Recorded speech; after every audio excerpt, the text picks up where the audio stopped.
Quelques versets qui sont importants parce que il ne faudrait pas qu'on prenne l'habitude de faire les choses mécaniquement.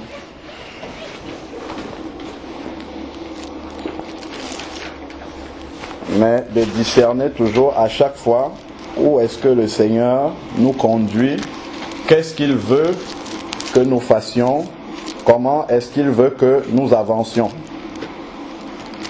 Amen. Amen. Alors, si nous ouvrons la parole de Dieu dans Romains chapitre 3, verset 10. Romains chapitre 3, verset 10 nous dit: selon qu'il est écrit, il n'y a pas de juste, pas même un seul. Donc, vous pouvez parcourir la terre du nord au sud, de l'est à l'ouest, du soleil levant au soleil couchant. Vous n'allez jamais trouver une personne qui est juste sur la terre. Donc, si quelqu'un vous dit qu'il est juste, il faut le fuir. Parce que cette personne-là est remplie d'orgueil, déjà. Si quelqu'un vous dit « je suis justifié par Jésus », là déjà, ça veut dire qu'il a compris quelque chose. Donc, il n'y a pas de juste, pas même un seul sur la terre.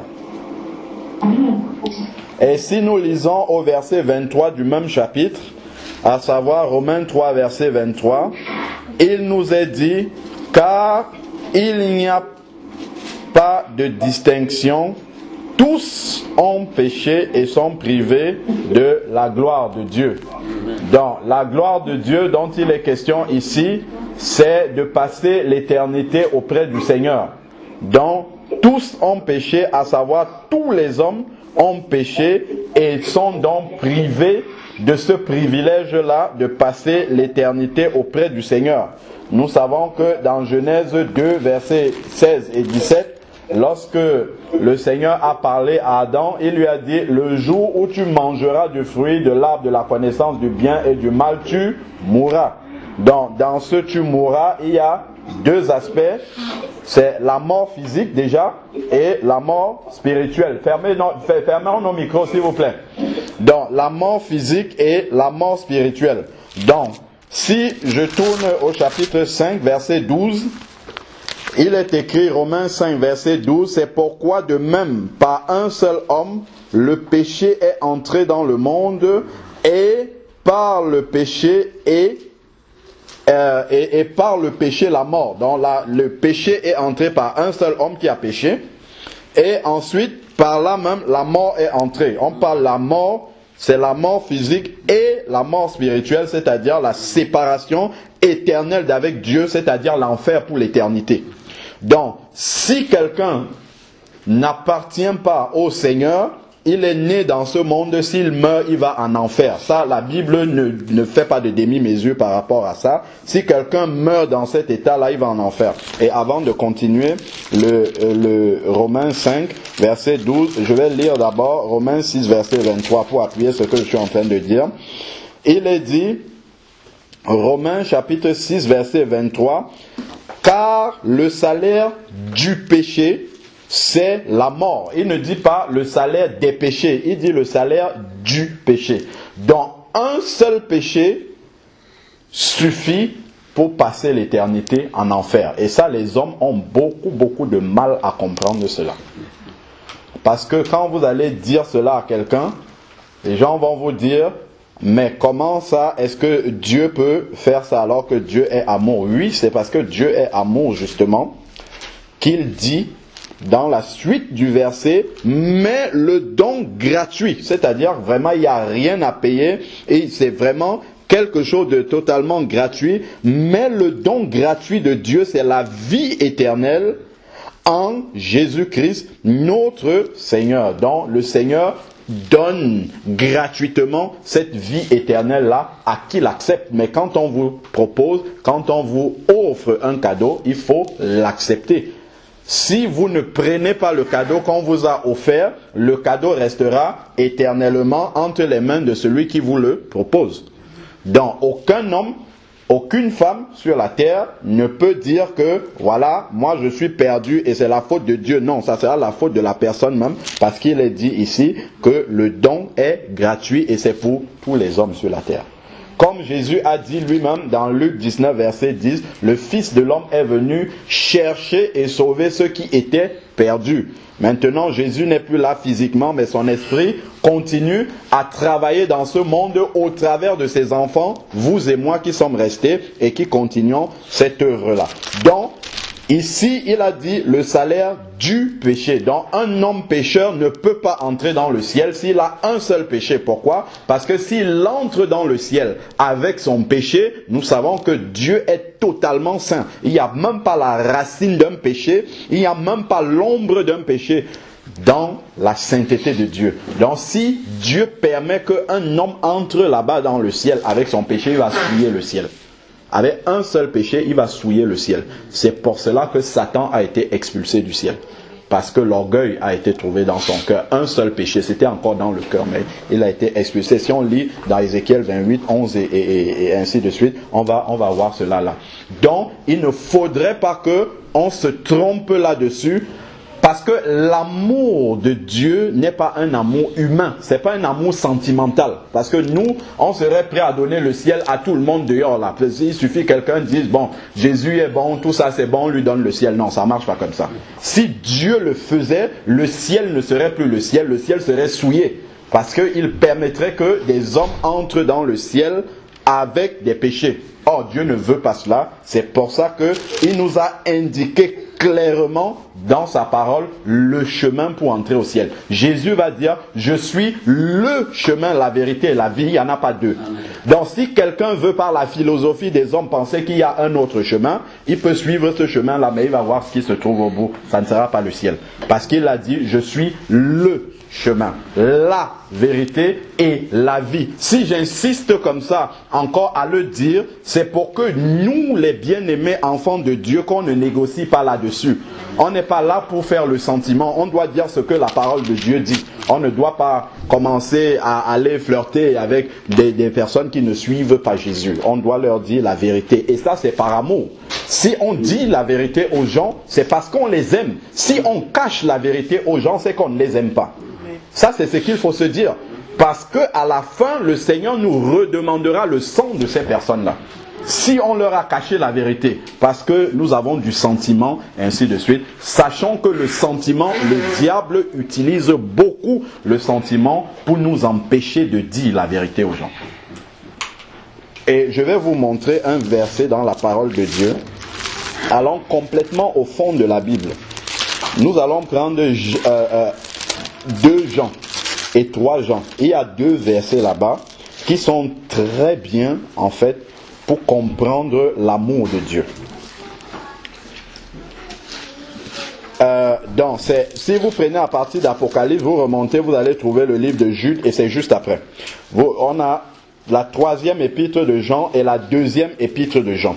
Je vais lire juste le premier verset de chacun de ces livres-là. Donc, 2 Jean, verset 1, il nous est dit, l'ancien Akiria, l'élu. Ça, c'est Jean qui parle. Jean est l'apôtre de l'amour. L'ancien Akiria, l'élu, et à ses enfants que j'aime dans la vérité. Donc, l'amour de Dieu est toujours dans la vérité. Parce que souvent, on pense que quand on dit la vérité aux gens, c'est parce qu'on ne les aime pas et qu'on manque d'amour. Il dit que j'aime dans la vérité. Donc, à partir d'Apocalypse, il faut remonter. Il y a l'épître de Jude et après, il y a le livre des 2 épîtres de Jean. Donc, c'est 2 Jean, verset 1. L'ancien Akiria, l'élu, et à ses enfants que j'aime dans la vérité, et non pas moi seulement, mais aussi à tous ceux qui ont connu la vérité, à cause de la vérité qui demeure en nous et qui sera avec nous pour l'éternité.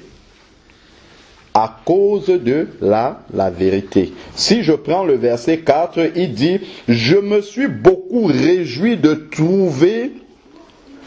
je me suis beaucoup réjoui de trouver de tes enfants, les enfants de l'élu là, qui marchent dans la vérité selon le commandement que nous avons reçu du Père. » Donc, vraiment, là, on voit que tout ce qui concerne l'amour de Dieu, c'est toujours dans la vérité.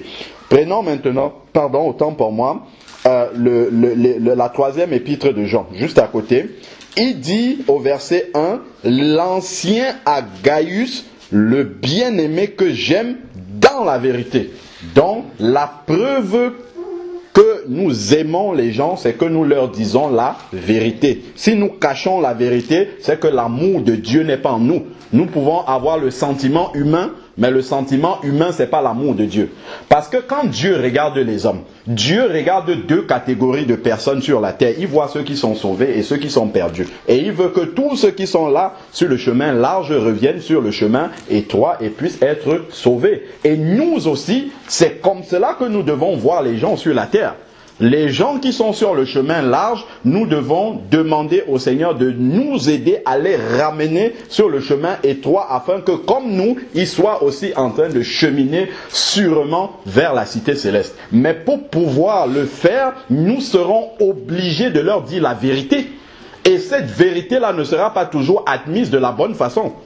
Les gens ne vont pas nous acclamer quand nous allons leur dire la vérité. Parce que la vérité est quelque chose, justement, quand vous dites aux gens, ça blesse les personnes. Mais c'est pour leur bien. C'est le jour où le voile tombera, qu'ils ouvriront les yeux, qu'ils réaliseront en fait que cette vérité qu'elles ont entendue ce jour-là, c'est vrai. La chair a eu mal à ce moment, mais en fait la chair était en train de mourir. Et une fois que la chair est morte, là, maintenant, on peut recevoir le Dieu vivant dans notre cœur. Revenons dans Romains chapitre 5, verset 12. Il nous est dit que le péché est entré par un seul homme, et par le péché, la mort également, et qu'ainsi la mort a passé sur tous les hommes parce que tous ont péché. Donc tous les hommes qui sont sur la terre ont hérité, c'est ce que nous dit ce verset-là, du péché originel d'Adam et Ève. Donc, on aura beau être Mère Teresa, avoir donné tous ses biens aux pauvres, s'être même immolé pour les personnes, nous sommes quand même perdus. Parce que personne ne peut payer un seul de ses péchés, même par sa propre vie, même en donnant sa propre vie, parce que c'est la vie d'un pécheur. Nous savons que dans l'Ancien Testament, les animaux qui venaient être offerts, qu'on offrait au Seigneur en sacrifice, le Seigneur décrit dans Lévitique, dans Exode, dans Deutéronome, Nombre, ainsi de suite, comment les caractéristiques de ces animaux-là, ça devait être des animaux sans défaut. Qui est sans défaut sur la terre? Personne. Donc vous allez offrir votre vie au Seigneur, il ne peut pas la recevoir. Vous allez offrir votre vie pour les gens, il ne peut pas la recevoir. Pourquoi? Parce que vous avez des défauts. Donc un pécheur ne peut pas mourir pour d'autres pécheurs. Il fallait que ce soit quelqu'un qui soit sans péché. Encore que ces animaux-là, qui étaient sans défaut, ne réglaient pas complètement le problème du péché. Ils expiaient le péché, c'est-à-dire couvraient le péché. Mais quand Jésus est venu, Jean-Baptiste a dit, voilà l'agneau de Dieu qui ôte le péché du monde. Donc qui fait sortir le péché du monde. Il n'y a que lui qui était totalement saint. Parce que même ces animaux-là avaient une apparence comme ça d'être sans défaut, mais il y avait quand même des défauts en eux. Pourquoi? Parce que tout simplement, la nature même porte l'empreinte du péché. Le seul fait que ces animaux-là soient nés dans l'environnement du péché, ils sont déjà maculés par le péché. Donc c'est pour ça qu'il ne pouvait que couvrir le péché. Mais Jésus qui est descendu du ciel, c'est pour ça la Bible nous, il est descendu du ciel. Donc il est descendu avec cette sainteté-là, justement pour ôter le péché du monde. Maintenant que nous savons ceci, donc seul Jésus est capable de régler radicalement le problème du péché en prenant notre place à la croix du calvaire. Prenons Acte 4, verset 12. Acte chapitre 4, verset 12.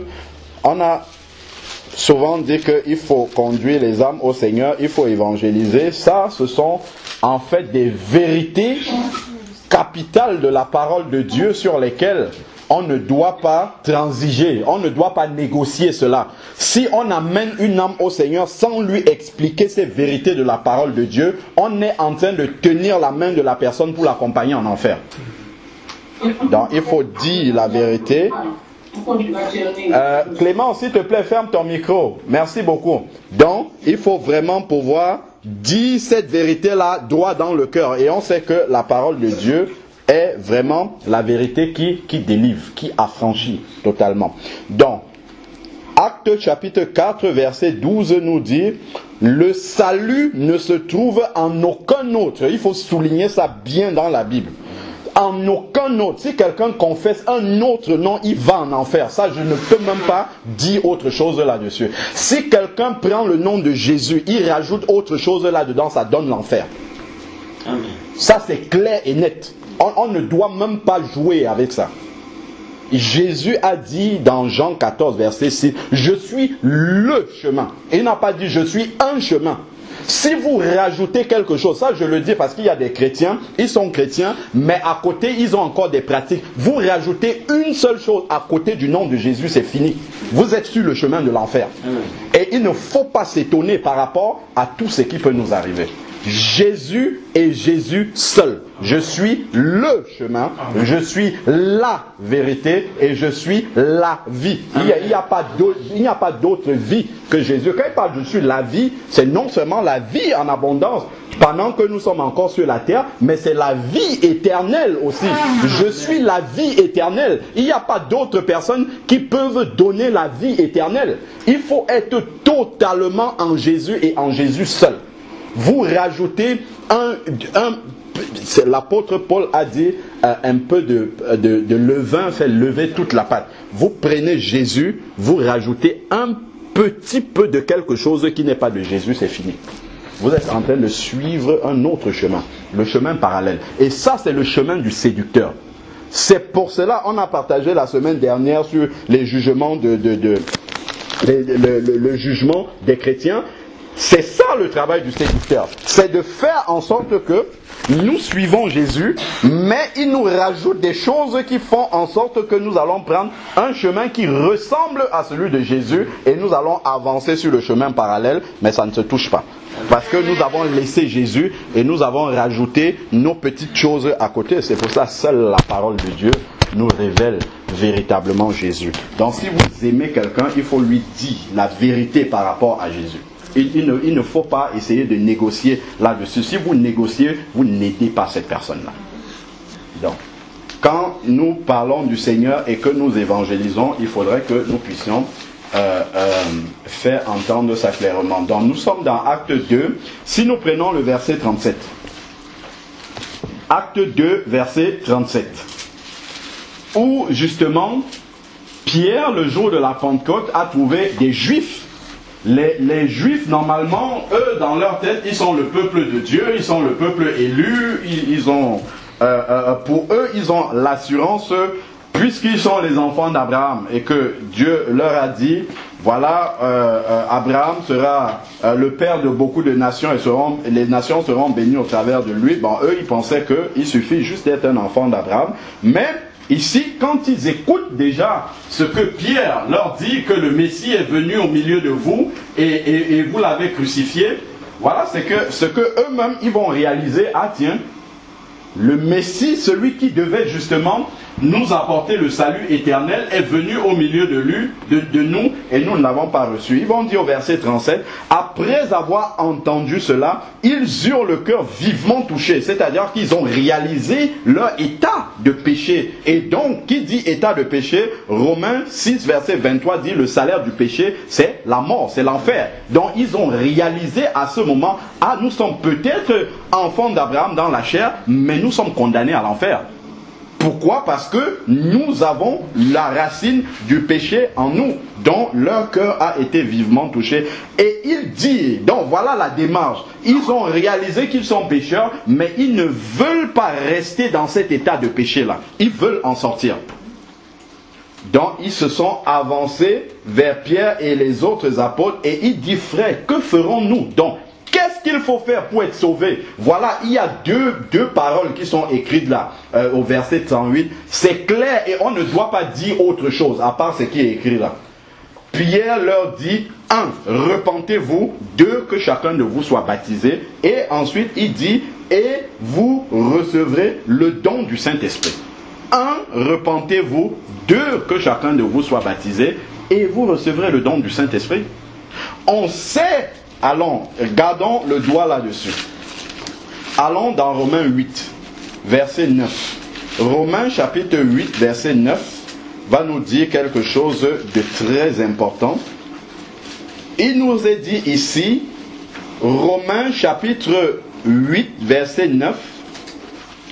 Pour vous, vous n'êtes plus sous l'emprise de la chair, mais sous celle de l'esprit. Si du moins, l'Esprit de Dieu habite en vous. Il parle à des chrétiens, hein. Il parle à des Romains et il leur dit si l'Esprit de Dieu habite en vous.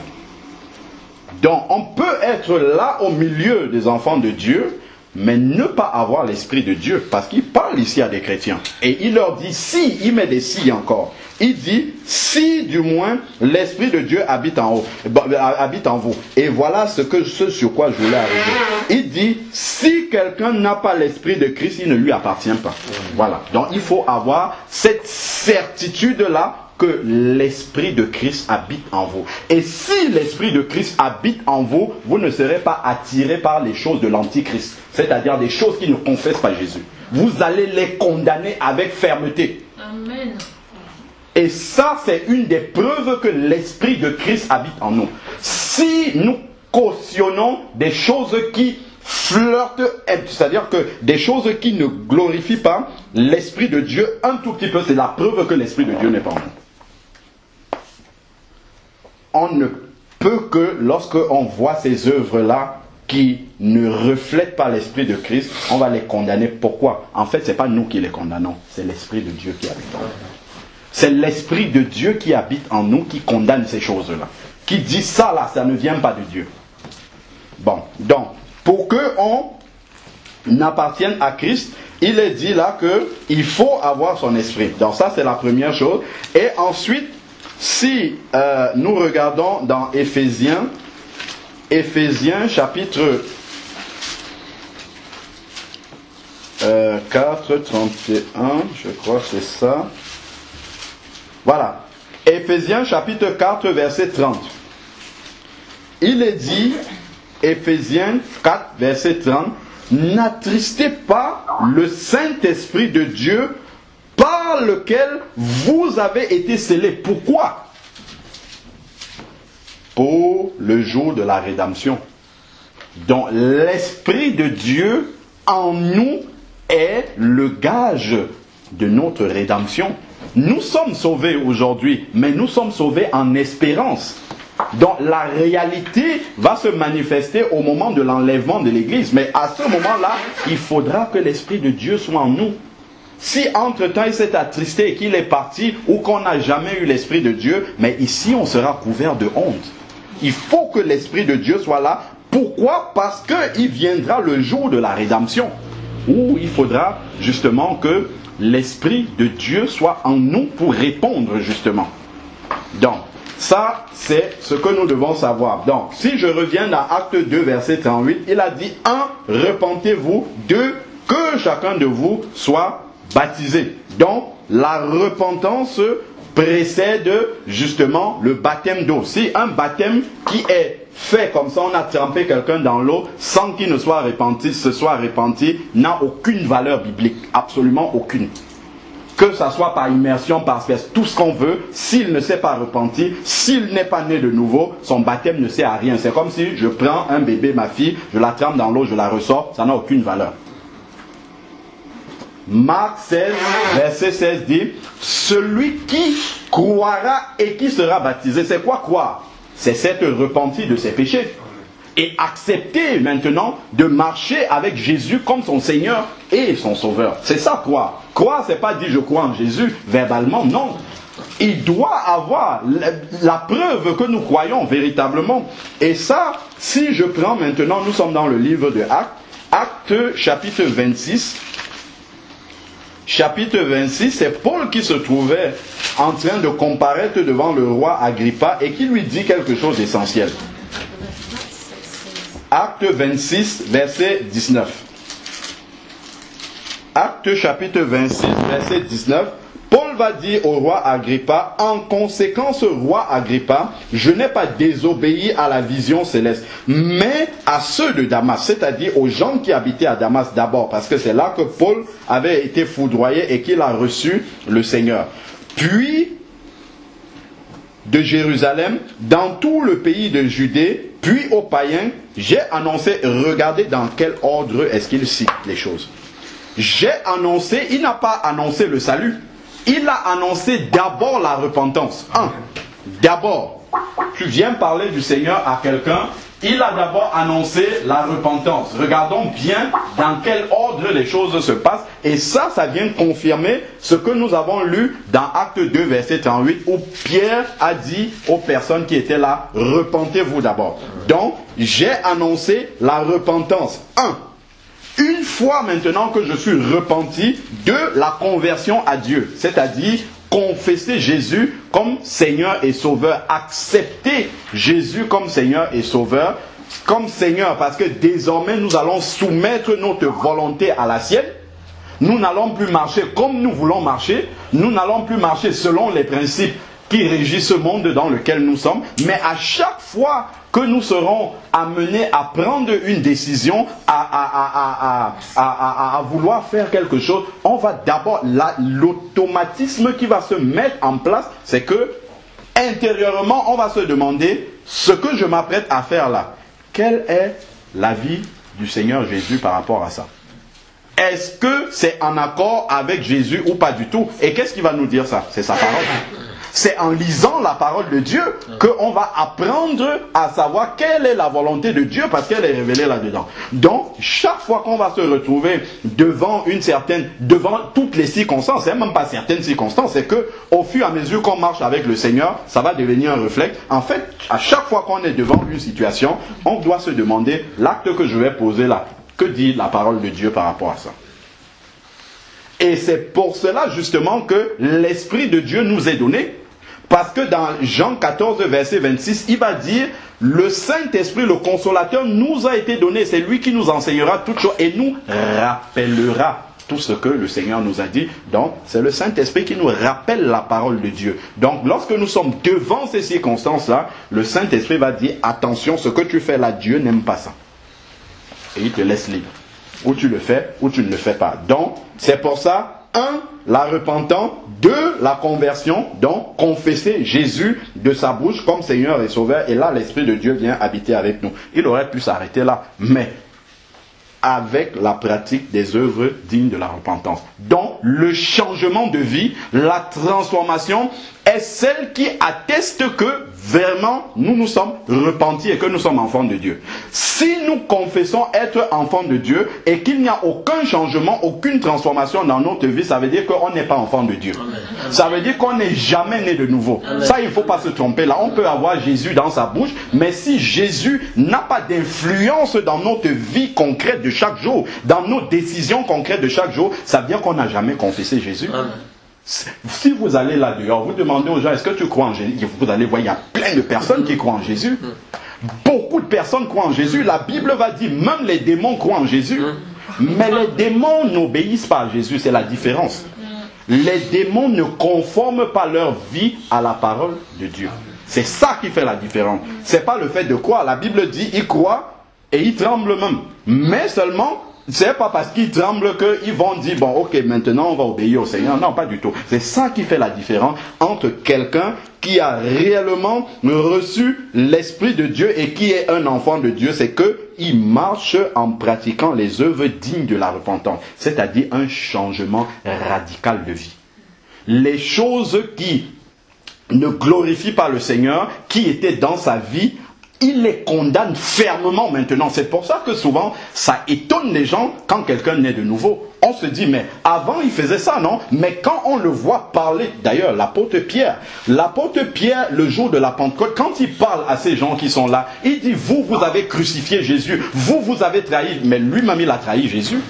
Mais le fait qu'il se soit repenti, parce que la Bible dit, quand il a trahi Jésus pour la 3e fois, il a pleuré amèrement. Donc ça, c'est la repentance de Pierre. C'est là où il y a eu la coupure radicale entre l'ancien Pierre et le nouveau Pierre. Et maintenant, le nouveau Pierre peut dire aux gens, vous avez crucifié Jésus. Parce que la Bible dit dans 2 Corinthiens 5 au verset 17, si quelqu'un est en Christ, il est une nouvelle créature. Mais ça, c'est pas un miracle qui se passe comme ça, sans une réalité. Ça, c'est parce que la repentance sincère, radicale est passée par là. C'est pour ça qu'on peut être une nouvelle créature. Jésus est mort, il n'est pas ressuscité à l'instant, immédiatement. Jésus a fait 3 jours dans la tombe. 3 jours. Qu'est-ce que ça signifie pour nous? Ce sont les 3 jours où, je ne dis pas 3 jours physiquement, mais c'est le moment où on doit faire la rupture entre l'ancienne vie et recommencer une vie nouvelle. Il y a un temps où il faut s'arrêter, sinon on va entrer dans la nouvelle vie avec tellement de bagages lourds de l'ancienne vie qu'on va traîner les pieds, jamais on ne va décoller, parce que l'ancienne vie n'est pas réglée. On n'a pas pris le temps de couper radicalement avec l'ancienne vie, de faire une rupture complète avec tout ce qui peut encore nous rattacher à notre ancienne vie. C'est pour ça, vous allez voir des personnes dans le Seigneur, on va dire, ça fait 10 ans j'ai confessé Jésus, ça fait 15 ans, vous voyez leur vie, elle est comme avant. Parce que l'Esprit de Dieu n'est jamais entré dans cette vie-là. Jamais. On a déjà lu 1 Jean, chapitre 3, versets 9 et 10, pour expliquer véritablement la démarche, ce qui différencie quelqu'un qui est en Christ, qui est né de nouveau, qui a reçu l'Esprit de Dieu, et celui qui ne l'a jamais reçu. 1 Jean chapitre 3, versets 9 et 10 nous donne clairement la différence, en nous disant, quiconque est né de Dieu, donc né de nouveau, qui a reçu l'Esprit de Dieu, ne pratique pas le péché, donc il ne cautionne pas et il ne marche pas dans le péché de façon naturelle. Avant, dans sa vie passée, le péché, c'était quelque chose de quotidien, c'était une activité normale, naturelle pour lui, mais maintenant qu'il est enfant de Dieu, il ne continue pas à vivre comme ça. Le péché devient un accident dans sa vie. Pourquoi? Parce que la semence de Dieu, qui est l'Esprit de Dieu, demeure en lui. Et il ne peut pas pratiquer le péché à cause de la semence de Dieu qui habite en lui. Et le verset 10 maintenant dit, voilà, cette attitude-là, par rapport au péché, c'est par là que se manifestent les enfants de Dieu et les enfants du diable. C'est là la différence. C'est là qu'on voit celui qui est un enfant de Dieu et celui qui ne l'est pas. C'est son attitude par rapport au péché. Amen. Donc, parlant de la repentance maintenant, regardons dans la Bible, déjà la définition de la repentance, Proverbe 28, verset 13 nous dit, celui qui confesse ses transgressions, celui qui cache ses transgressions ne prospère pas, mais celui qui les confesse et qui les abandonne. Voilà la vraie repentance, la décision déjà de dire au Seigneur, donc de reconnaître son péché et également de l'abandonner, de tourner le dos au péché et de vivre une vie complètement nouvelle. Là, c'est la vraie repentance. Celui qui les confesse et qui les abandonne obtient miséricorde. Regardons maintenant dans la parole des exemples de personnes qui se sont converties au Seigneur. Prenons 1 Thessaloniciens, chapitre 1, vers le verset 9. Ça, c'est la conversion des Thessaloniciens. Donc, avant même, nous avons Actes, avant d'aller dans les Thessaloniciens, si je prends Acte 3, je crois, Acte chapitre 3, verset 19, où il est dit, Acte Acte 3, verset 19, nous donne encore le cheminement pour être enfant de Dieu. La parole de Dieu est remplie de versets qui nous parlent de ça. Il dit, repentez-vous donc et convertissez-vous pour que vos péchés soient effacés. Il faut la repentance avant la conversion pour que les péchés soient effacés. Ça c'est... Et d'ailleurs, quand Jésus est venu annoncer que le royaume de Dieu était proche. Qu'est-ce qu'il a fait? Qu'est-ce qu'il prêchait? Repentez-vous car le royaume de Dieu est proche. Et avant même d'arriver, il a envoyé un prophète qui n'a fait que ça, prêcher la repentance. C'est Jean-Baptiste. Un prophète pour un message. Ça, c'est la première fois qu'on voit dans la Bible un prophète qui a un seul message. Et Jésus va dire de lui, il n'est né de femme aucun plus grand que lui. Pourquoi? Pas parce que c'était son cousin, mais parce que son message était le message qui délivre réellement, totalement. Et la repentance est la clé d'une vraie conversion, mais c'est aussi la clé de la délivrance. Moi, j'ai souvent vu des personnes qui disent être chrétiennes avec des manifestations démoniaques. Ça arrive. Mais je sais que ma Bible me dit qu'un chrétien ne peut pas être possédé par un démon. Donc si je vois quelqu'un manifester quelque chose de démoniaque dans l'assemblée des enfants de Dieu, ça veut dire qu'il n'est pas converti. C'est la seule chose. C'est pas la Bible qui a tort, mais c'est la personne qui a tort. Parce qu'elle n'a pas mis sa vie vraiment en règle devant le Seigneur. Elle a continué à avancer avec les choses qui appartiennent au diable. Elle ne s'est pas repentie, elle a continué à pratiquer des choses que le Seigneur n'aime pas. Donc, sachons-le, nous aurons beau confesser être des enfants de Dieu, si nous gardons dans notre vie, et on va voir des exemples dans la parole de Dieu, des choses qui appartiennent au diable. Nous avons peut-être flirté avec des, je ne sais pas, tout ce qui ne glorifie pas le Seigneur, des pratiques de sorcellerie ou des. Si nous avons un seul de ces choses, de ces trucs-là dans notre maison, dans notre vie, sachant qu'on ne peut pas prier Dieu. C'est pas la peine.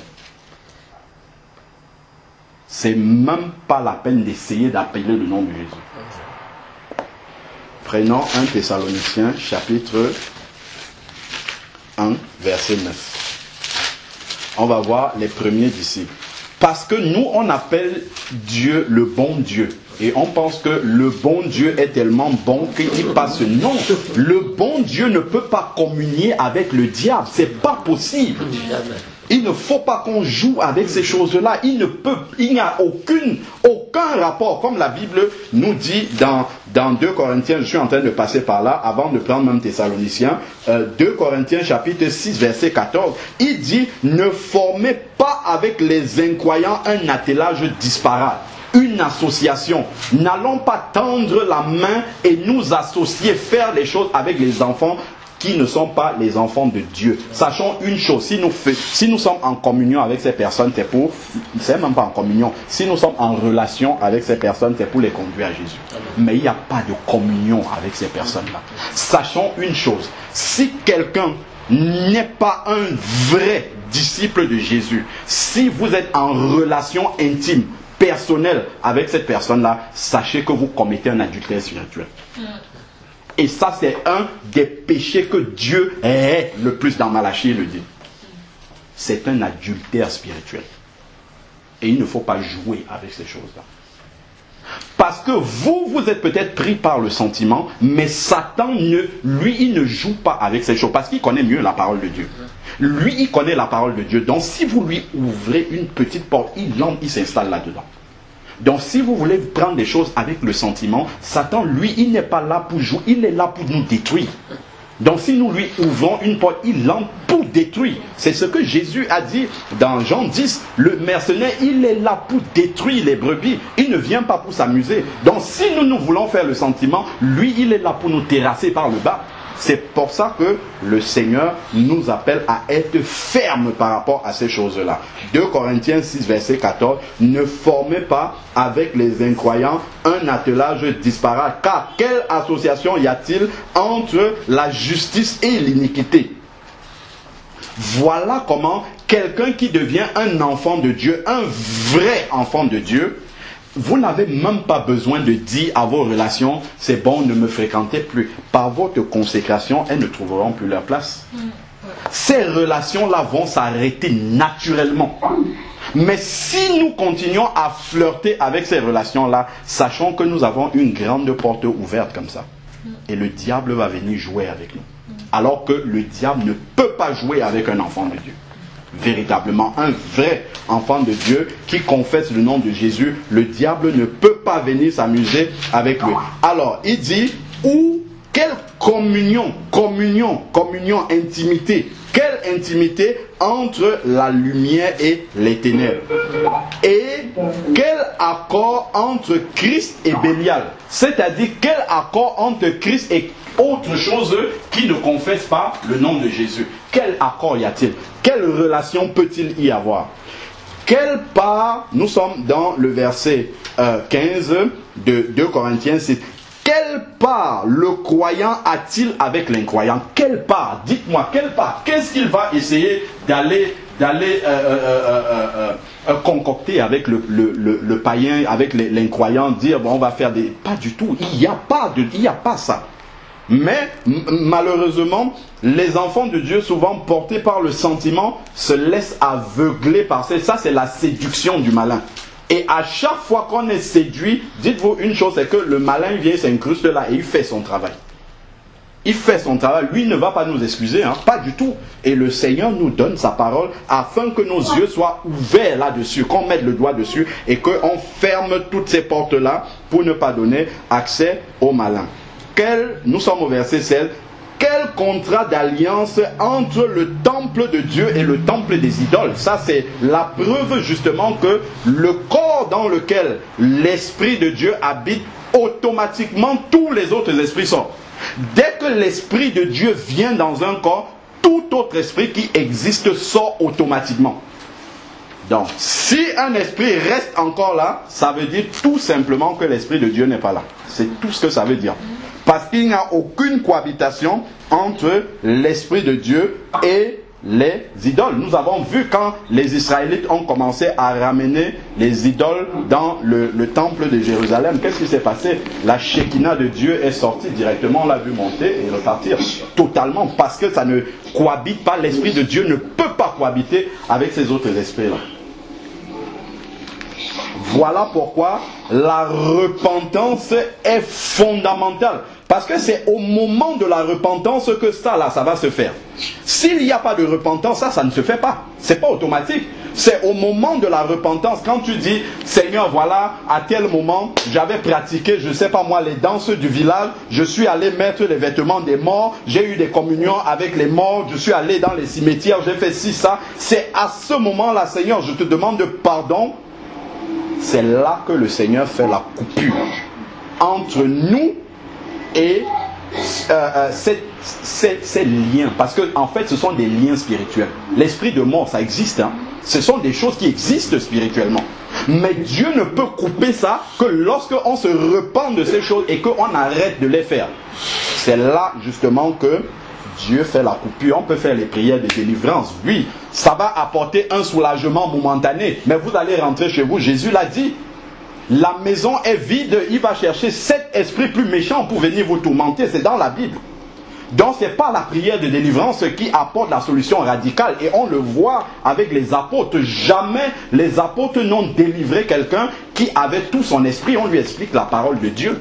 Et c'est la parole de Dieu qui délivre la personne. Si nous prenons Acte 8, vous allez voir Simon qui était un magicien. Il pratiquait les arts magiques, mais jamais la Bible ne nous parle d'une délivrance, d'une séance de délivrance de Simon le magicien. Pas du tout.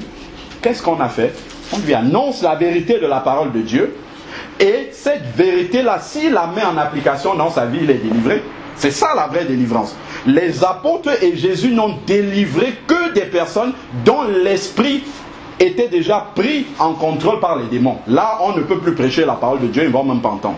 Donc là, maintenant, on procède à la délivrance et puis on annonce la parole de Dieu. Mais si les gens sont lucides, on leur annonce la repentance. C'est la vraie solution de la délivrance radicale. C'est la repentance et le changement de vie. Il n'y a pas d'autre solution.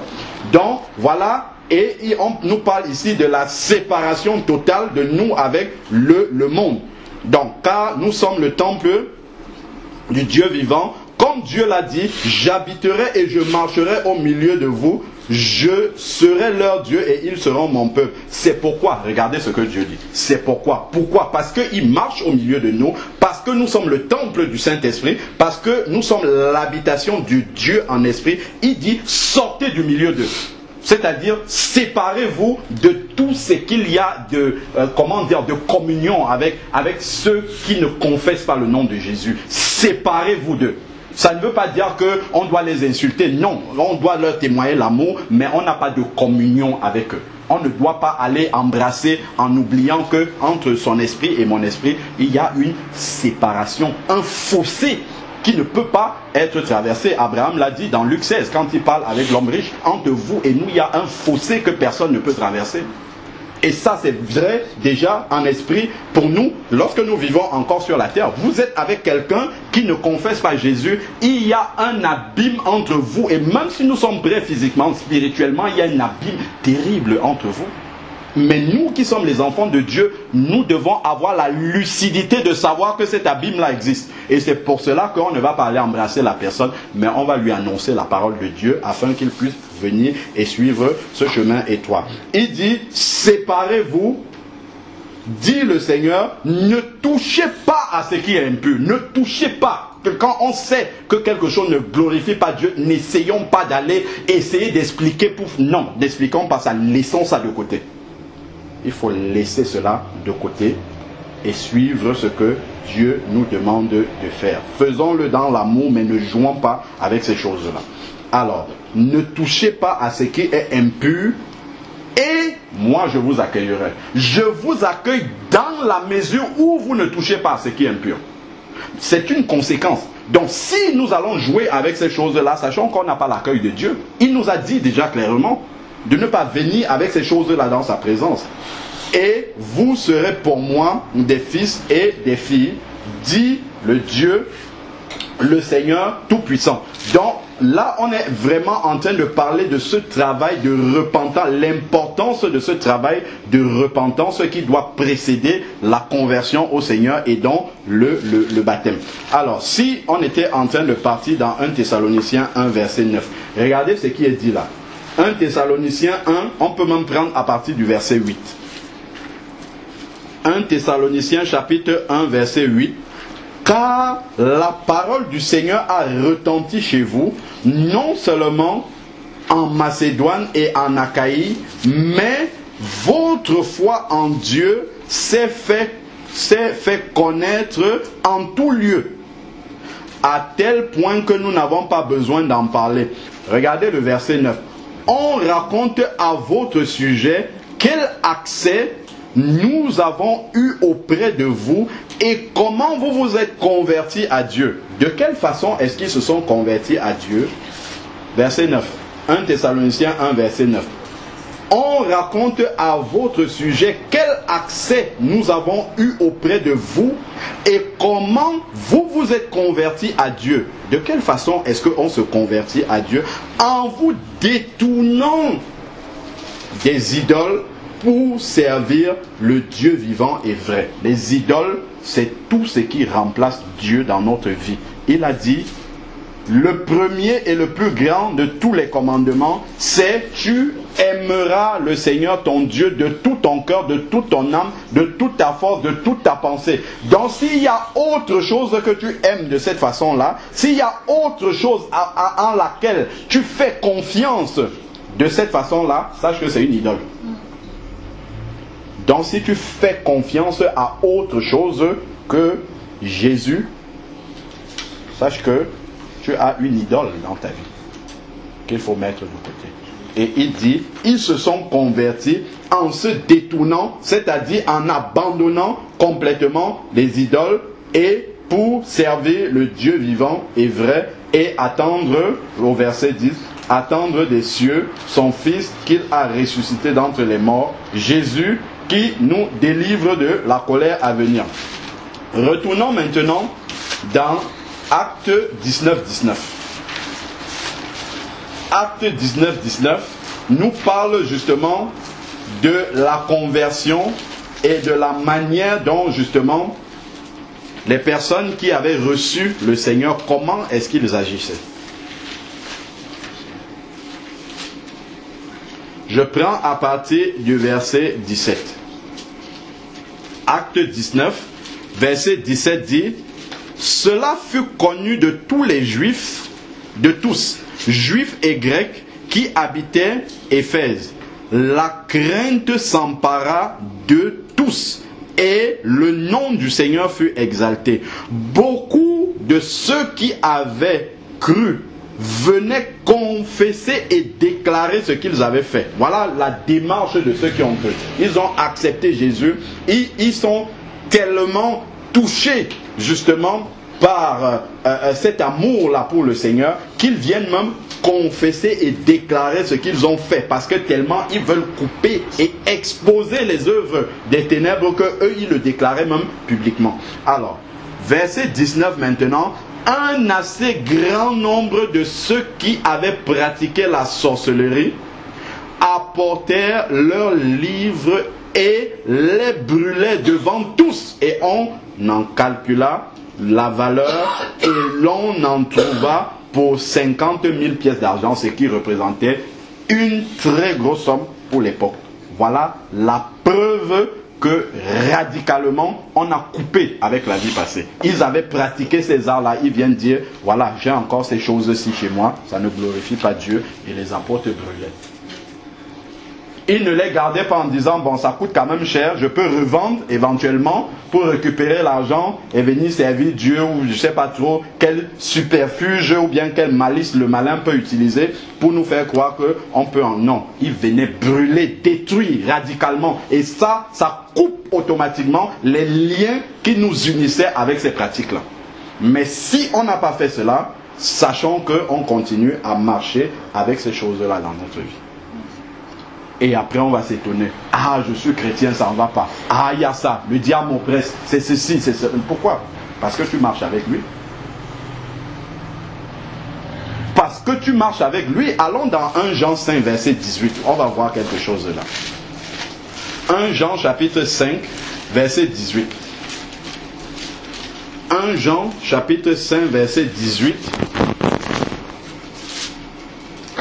nous dit: nous savons que quiconque est né de Dieu, né de nouveau, né de l'Esprit, régénéré par l'Esprit de Dieu, ne pratique pas le péché. Donc il ne vit pas continuellement, habituellement dans le péché. Mais celui qui est engendré de Dieu le garde. Et le malin ne le touche pas. Voilà, ça c'est un verset, c'est écrit noir là dans la parole de Dieu. Le malin ne peut pas toucher un enfant de Dieu qui vit réellement dans la sanctification, qui s'est séparé de ses habitudes-là. Le malin ne peut même pas le toucher. Et je crois que chacun d'entre nous avons déjà entendu des témoignages des anciens satanistes qui se convertissent. Quand ils veulent essayer d'atteindre la vie des vrais enfants de Dieu, ils ont une représaille qu'ils vont regretter pourquoi ils ont essayé de faire ça. Parce que l'armée du Seigneur et les anges du Seigneur campent autour de ceux qui le craignent. Ceux qui le craignent. Ce n'est pas ceux qui disent son nom avec leur bouche, c'est ceux qui le craignent. C'est-à-dire ceux qui marchent dans la vérité, dans la sanctification, qui produisent des œuvres dignes de la repentance. Là, les anges du Seigneur sont là. Tu n'as pas besoin de commencer à faire des prières pour protéger. Il n'y a rien à protéger. Marche dans la vérité, tu vas voir ce qui va se passer. C'est eux qui auront peur de toi. Parce que l'Esprit de Dieu est en toi et tu marches. Quand tu es... Il dit, si nous marchons dans la lumière, nous sommes mutuellement en communion avec lui. C'est dans 1 Jean chapitre 2. Nous sommes mutuellement en communion avec lui. Ça veut dire que tu marches dans la lumière, Dieu est en communion avec toi. Tu es lié directement au Seigneur. Tu n'as pas besoin d'avoir peur de qui que ce soit. On vient te dire, oui, un marabout est en train d'incanter des trucs là-bas pour te tuer. Tu dis gloire à Dieu, que Dieu le bénisse et tu avances. Amen. Tu sais que jamais il ne va t'atteindre. Jean chapitre 10 verset 28 dit, nos vies sont entre les mains du Seigneur et personne ne peut les ravir. Dites-moi comment un marabout va aller vous chercher dans la main de Jésus. Jamais, c'est pas possible. Jamais, c'est pas possible. Pourquoi? Parce que nous marchons en communion avec le Seigneur. C'est bien ce qu'il a dit. Sortez du milieu d'eux, ne touchez pas ce qui est impur. À partir du moment où on a cette séparation radicale avec ce monde-là ne peut pas venir nous atteindre là où nous sommes. Lorsque nous lisons Éphésiens chapitre 1, verset, je crois c'est verset, à partir du verset 20 et 21. Qu'est-ce qu'il va dire? Il va dire que Jésus a été ressuscité d'entre les morts et il est assis dans les lieux célestes au-dessus de toutes les dominations, des principautés, de tout nom qui puisse se nommer dans le siècle présent et dans le siècle à venir. Et lorsque nous regardons Éphésiens 2, verset 6, il est dit que nous aussi, qui sommes nés de nouveau, ressuscités avec Christ, nous sommes aussi assis avec lui dans les lieux célestes. Et les lieux célestes, c'est au-dessus de ces dominations-là. Mais est-ce qu'il peut venir nous toucher là-bas? Pas du tout. Du tout, du tout. Lorsque vous allez lire dans Éphésiens 6, lorsqu'il nous parle de toutes les armes spirituelles dont nous devons nous revêtir, mais quand on regarde toutes ces armes spirituelles qui sont évoquées dans Éphésiens 6, prends le casque du salut, le bouclier de la foi, la ceinture de la vérité, c'est marcher dans la sanctification. C'est ça qui nous coupe complètement et qui nous protège des attaques de l'ennemi, confirmé par 1 Jean 5 verset 18. À partir du moment où tu vis dans la sanctification, c'est pas la peine de te faire des idées, d'essayer. Non, le Seigneur lui-même, cette sanctification dans laquelle tu vis est un bouclier qui te garde de l'autre.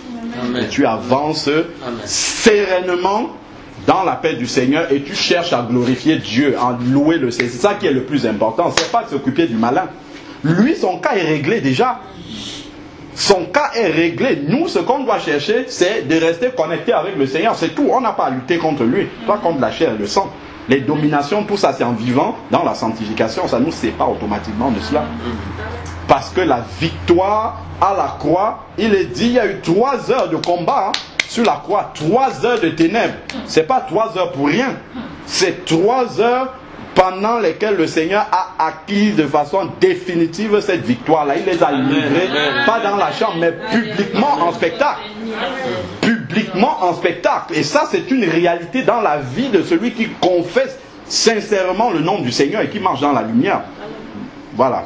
Donc c'est ça vraiment qu'il faudrait que nous sachions par rapport à notre conversion réellement.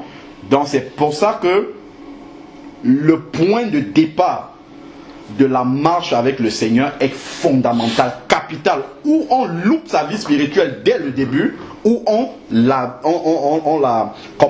commence sur de bonnes bases dès le début.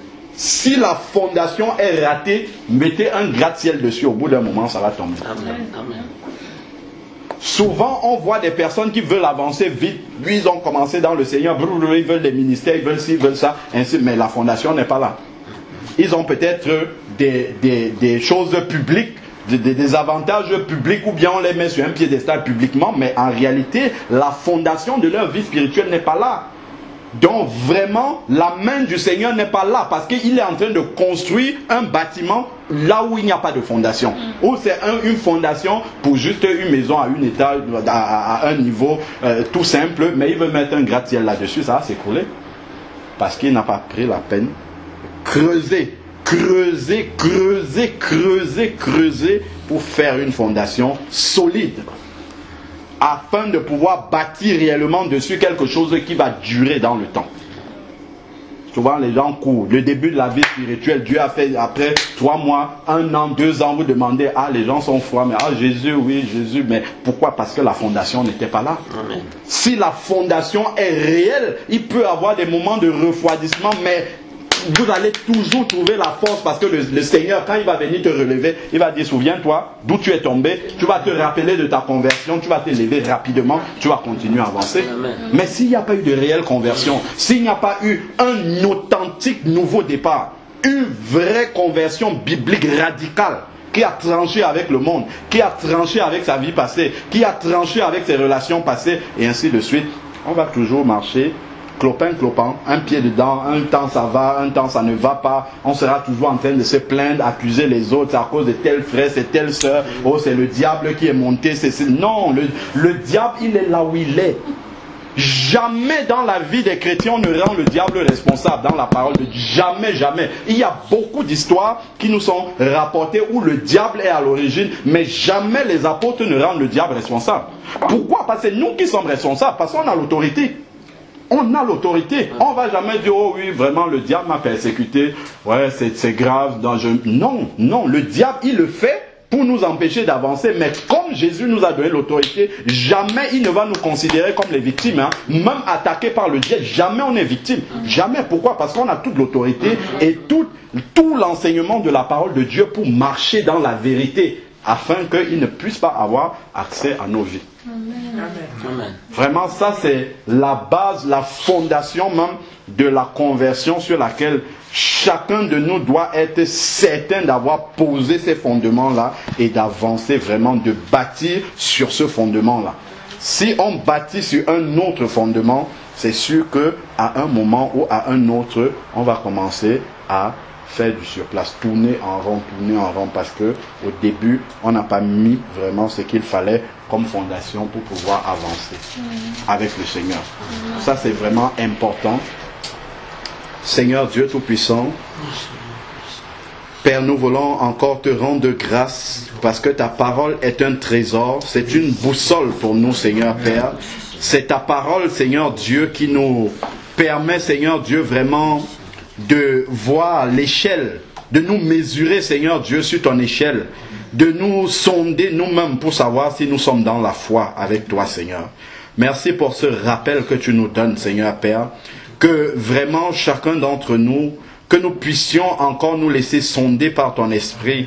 Père, si nous avons pris un mauvais départ, si nous avons bâti sur une fondation qui n'est pas la bonne, si nous avons commencé à construire un gratte-ciel alors que, Seigneur Père, les fondements même ne sont pas là, Seigneur Père, nous te prions de nous ramener à l'origine, au départ, Seigneur Père, afin que nous fassions les choses comme tu le veux, comme tu nous le demandes dans ta parole. Seigneur Père, si tu nous fais encore ce rappel, Seigneur, c'est parce que tu veux que nous puissions être solides, Seigneur Dieu, solidement ancrés en toi. Père, tu nous dis dans Acte 17 au verset 30 que partout tu appelles tous les hommes qu'ils aient à se repentir parce qu'il y a un jour que tu as prévu pour le jugement, Seigneur Père. Et nous ne voulons pas être, Seigneur Dieu, à la table du jugement, mais Père, nous voulons être vraiment, avoir cette certitude-là que nous sommes véritablement ancrés en toi, que nous voulons, que nous marchons véritablement avec toi, que tu es vraiment dans notre barque, Seigneur Père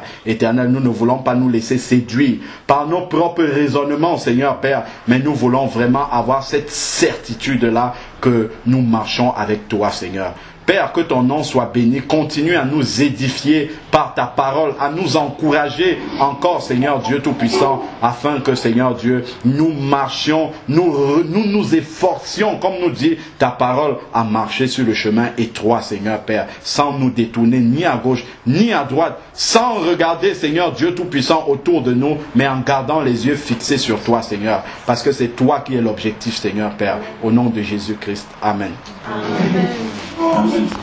Acte 8, verset 5. Philippe descendu dans une ville de Samarie, y prêcha le Christ. Les foules d'un commun accord s'attachaient à ce que disait Philippe en apprenant et voyant les miracles qu'il faisait. Car des esprits impurs sortaient de beaucoup de démoniaques en criant d'une voix forte, et beaucoup de paralytiques et de boiteux furent guéris. Et il y eut une grande joie dans cette ville. Un homme du nom de Simon, qui se trouvait déjà auparavant dans la ville, exerçait la magie, provoquait l'étonnement du peuple de la Samarie et se disait quelqu'un de grand. Verset 10. Tous, depuis le plus petit jusqu'au plus grand, s'attachaient à ce qui à lui et disaient: celui-ci est la puissance de Dieu appelée la grande. Donc en plus les Samaritains pensaient que le magicien Simon, il faisait actes de magie là, à part la puissance de Dieu. Ce qui était une grave erreur. Alors, ils s'attachaient à lui parce qu'il les avait assez longtemps étonnés par des procédés magiques. Donc, les gens peuvent faire la magie et on croit que ça vient de Dieu, pourtant ça vient du diable. Alors, mais quand ils eurent cru à Philippe, donc au message que Philippe leur annonçait, donc il leur annonçait la bonne nouvelle du royaume de Dieu et du nom de Jésus-Christ, hommes et femmes se firent baptiser. Donc quand ils ont cru en ce que le message du royaume de Dieu que Philippe annonçait, ils ont cru, ça c'est ce qu'on nous dit, quand on dit cru, il y a la repentance derrière. Alors, hommes et femmes, donc on n'a pas dit les enfants se firent baptiser, donc on a dit hommes et femmes, donc ce sont des adultes qui se font baptiser, parce que les enfants ne peuvent pas croire. Sinon, Simon, autant pour moi, Simon lui-même crut, donc ça suppose qu'il s'est repenti, crut aussi, et après avoir été baptisé, donc Simon a cru, on ne nous dit pas qu'on a procédé à la délivrance, mais il a cru, et immédiatement, il a été baptisé. Il ne quittait plus Philippe et voyait les miracles et voyait avec étonnement les grands signes et miracles qui se produisaient. Alors bon, les apôtres Pierre et Jean vont arriver et vont imposer les mains. Je nous économise le verset 14 à 18. Donc, à 17. Prenons le 18 maintenant. Donc, Pierre et Jean imposent les mains aux Samaritains qui ont cru et été baptisés et ils ont reçu le Saint-Esprit. Verset 18 maintenant. Lorsque Simon vit que l'Esprit était donné par imposition des mains des apôtres, il apporta de l'argent. Ça, c'est quelqu'un qui est né de nouveau, qui est baptisé. Hein? Bon. Il apporta de l'argent et dit, donnez-moi aussi ce pouvoir que celui à qui j'impose les mains reçoive l'Esprit Saint. Bon. Si nous, on était à la place de Pierre, nous aurions clairement dit, Simon, tu es un magicien, un ancien magicien, ta repentance n'est pas réelle, et donc ton baptême n'est pas valable, donc il faut qu'on te baptise à nouveau, et que tu te repentes de tes péchés. C'est ce qu'on aurait dit. Qu'est-ce qui se passe après? Mais Pierre lui dit, que ton argent aille à la perdition avec toi, puisque tu as pensé acquérir le don de Dieu à prix d'argent.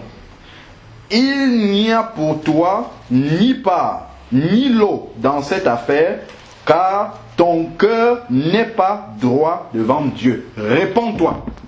Donc si, avant que tu ne naisses de nouveau, avant que tu ne te baptises autant pour moi, tu t'es repenti de tes péchés, et bon, tout n'est pas venu à la lumière, et que en ce moment-là, tu savais réellement que tu acceptes Jésus comme Seigneur et Sauveur, et que tu te rends compte après le baptême qu'il y a des choses que tu n'as pas confessées, tu dois te repentir. Tu ne dois pas te baptiser à nouveau. Tu dois te repentir. La question qui a été soulevée, c'est d'entrer dans les eaux du baptême sans savoir que ça, c'est la nouvelle naissance. C'est la suite, c'est la continuité, c'est la conséquence de la nouvelle naissance. C'est là où il y a un problème. Mais si tu as réalisé que c'est une nouvelle vie qui doit commencer, et que tu t'es repenti de tes péchés, même si tu n'as pas, tout n'est pas venu à la lumière, et que c'est revenu par la suite, et ainsi de suite. Aujourd'hui encore, il y a des péchés qui me reviennent, ben, je les confesse devant le Seigneur. Je dis, Seigneur, de toute façon, ça, pour moi, tu as dit, je suis une nouvelle créature, je suis une nouvelle créature en Christ. Voilà, je suis une personne nouvelle, complètement nouvelle. Ces choses-là sont passées. Si je n'avais pas demandé pardon, Seigneur, pardonne-moi. Donc, ici, ils ne disent pas à Simon, ton baptême n'est pas valable. Ou bien tu dois te faire rebaptiser. Non, il leur dit, répands-toi. Ça se voit que dans le cœur de Simon, il y a des choses qui n'étaient pas encore réglées devant le Seigneur. Donc, il s'est peut-être repenti, mais dans le cœur, il y avait encore un attachement qui vient sûrement même de son ancienne vie. Mais là, maintenant, le fait d'abandonner progressivement la chair et de marcher dans l'esprit, au fur et à mesure, ces choses-là vont tomber. Il lui dit, répands-toi donc de ta pensée mauvaise et prie le Seigneur pour l'intention de ton cœur. Donc la racine est dans le cœur. C'est pas qu'il ne s'était pas repenti, mais dans le cœur, il y a des choses qui n'étaient pas encore coupées. C'est-à-dire que lui-même, il n'avait pas encore décidé de les abandonner. La repentance, confession et abandon. Donc, la deuxième partie de sa repentance, il ne l'avait pas faite. Mais l'apôtre ne remet jamais en question son baptême. Donc, à partir de l'instant où quelqu'un vient dire à un enfant de Dieu, voilà, à un serviteur du Seigneur, en tout cas un disciple, voilà, à un disciple de Jésus, voilà, je me suis repenti de mes péchés, plonge-moi dans les eaux du baptême au nom de Jésus. Moi, je n'ai aucune question à lui poser. Hein. Je n'ai pas à lui demander, est-ce que tu vis dans le concubinage? Est-ce que tu fais encore la fornication? Je n'ai rien à lui demander. Je dois le croire sur parole. S'il me dit ça, la seule chose que j'ai à faire, c'est de faire ce qu'on vient de faire là. Lui expliquer que voilà en quoi consiste la repentance. S'il me dit qu'il l'a fait, je le plonge dans les eaux du baptême. Ma responsabilité n'est pas engagée. Les apôtres n'ont pas dit on s'est trompé de l'avoir baptisé parce que tout n'était pas encore réglé. Non, on le met devant ses responsabilités. Pourquoi? Parce qu'il est censé, Pierre a dit dans Acte 2 verset 38, repentez-vous et que chacun de vous soit baptisé et vous recevez le don du Saint-Esprit. Donc pour eux, s'il a été baptisé, il a reçu le Saint-Esprit, il a le Saint-Esprit en lui, donc on le traite comme un chrétien. On ne le traite pas comme un païen ou un ancien magicien. Non, comme un chrétien, donc on le met devant ses responsabilités en lui disant, repens-toi de la pensée mauvaise que tu as eue là, et là le Seigneur va te pardonner et te restaurer, et tu vas continuer à avancer. Sinon on va se rebaptiser à chaque faux pas. Chaque faux pas on va dire, ah vraiment, le baptême que j'ai fait. Donc c'est pour ça qu'en fait il faut juste voir, quand je me baptisais, quand je suis entré dans les... Quand j'ai pris la décision, en plus c'est toi qui prends la décision. Ça c'est déjà une chose importante. Hein. Ce sont ces gens-là qui ont dit à Pierre, que ferons-nous? C'est pas Pierre qui a dit, venez on va vous baptiser. Non. Donc déjà, il faut que ça vienne de toi. C'est une démarche personnelle. Et ensuite, maintenant, toi tu dois savoir dans quel état d'esprit tu étais au moment de prendre ton baptême. Est-ce que tu avais vraiment réalisé que là, bon, ma vie passée là, tout ce que j'ai peut-être cru faire pour le Seigneur, ça ce n'est pas conforme à la parole de Dieu. Je veux vraiment recommencer avec le Seigneur. Et tu t'es repenti, tu es entré dans les eaux du baptême. Est-ce que c'est vraiment dans cette disposition d'esprit que tu étais, que le baptême symbolise ta vie nouvelle qui va commencer avec le Seigneur ou pas? C'est là. Si tu n'avais pas réalisé ça, ça veut dire que bon, ton baptême, ça a été une formalité d'église comme ça et qu'il n'y a rien eu derrière. Mais si vraiment tu avais réalisé ça, c'est que les choses qui te reviennent, en fait, tu dois les mettre simplement en règle vis-à-vis du Seigneur. Parce qu'en fait, j'ai pas eu, si tu veux, pour que nous ne soyons plus esclaves du péché. Donc, en fait, ça c'est ce que le Seigneur Jésus-Christ a accompli pour nous à la croix. Et maintenant, si on lit au verset 2 du même chapitre, Romains chapitre 6 verset 2, il est écrit, loin de là, nous qui sommes morts au péché, comment vivrions-nous encore dans le péché? Ignorez-vous que nous tous qui avons été baptisés en Jésus-Christ, c'est en sa mort que nous avons été baptisés? Donc ce que le Seigneur nous montre, c'est que, effectivement, comme le frère Alain Patrick a dit, ce qui doit précéder le baptême d'eau, c'est la repentance, la conversion, et c'est la nouvelle naissance. Et personne ne peut être né de nouveau s'il n'est pas mort au péché. Amen. Amen. Et le baptême d'eau, c'est le fait d'aller enterrer le vieil homme. Amen. Donc si quelqu'un n'est pas mort à sa vie passée, et qui se fait baptiser, on peut se demander qu'est-ce qu'il est en train de faire. Parce qu'on ne peut enterrer qu'un mort. Amen, amen, amen. Donc si quelqu'un n'est pas mort au péché et qu'il n'est pas né de nouveau, même s'il rentre dans les eaux du baptême, son baptême, effectivement, n'a aucune valeur. Il faut être mort au péché. Si quelqu'un est mort au péché et qui s'est fait baptiser, il a été enterré, le vieil homme, et donc il n'y a aucun problème. Donc c'est ça qu'il faut bien distinguer, parce que si une personne s'est fait baptiser sans savoir ce qu'était le baptême, on lui a dit tu veux accepter Jésus, elle a dit oui, et en fait elle n'est pas morte au péché, elle ne s'est pas repentie, ça n'a aucune valeur. Mais si elle est morte au péché et qu'elle s'est repentie, qu'elle soit rassurée, elle s'est fait baptiser conformément à la parole, et après si dans sa vie, en marchant dans la lumière, le Seigneur par sa lumière l'a éclairé sur un certain nombre de choses, elle a juste à se repentir. Amen. Alléluia. Amen. Gloire à Dieu. Amen.